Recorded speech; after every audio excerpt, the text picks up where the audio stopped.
Imagine waking up one morning, brushing your teeth, and realizing the person staring back from the mirror isn't you. His smile moves a second too late. His eyes look like yours, but colder, hungrier. Now imagine that every mirror in your house starts showing a different person.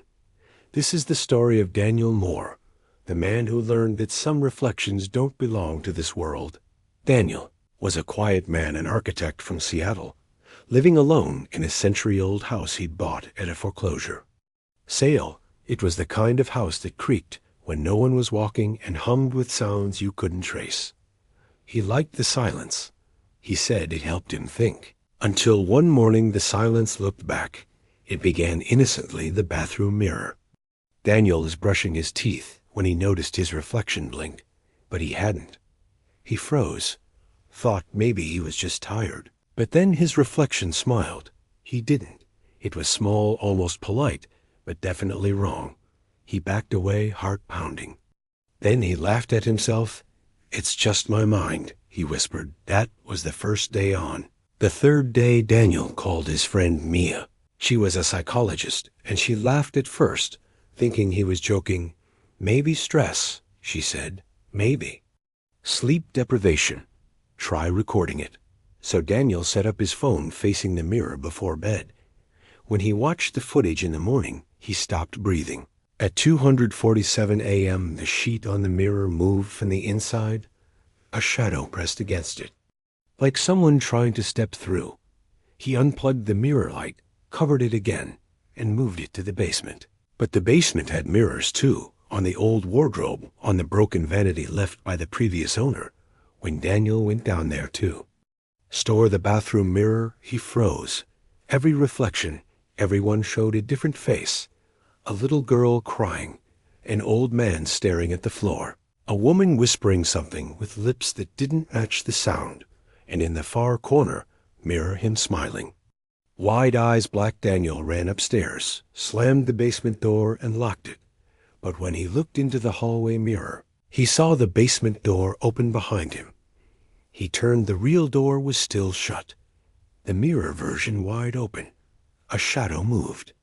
Inside, he smashed the hallway mirror with a chair and stood shaking in the shards scattered across the floor. But even then, each broken shard reflected something different. Not his room, not even his world.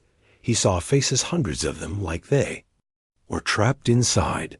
That's when he found the note taped to the back of the bathroom mirror he'd moved earlier.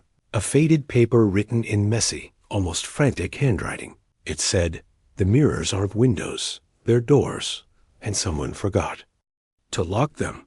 The handwriting wasn't his, but the signature at the bottom said Daniel Moore. He hadn't written it. At least he didn't remember writing it that night. Daniel didn't sleep. He sat in his living room, all lights on mirrors covered, waiting for sunrise. But the lights flickered once, then twice, and suddenly the covered mirrors started moving, like something brushing against the sheets. He heard whispers now, not loud, faint, overlapping. Some sounded like him, some didn't. "Daniel, open up. We've been waiting. Let me show you." He ran to his front door, but it wouldn't open. He ran to the window, but outside looked wrong.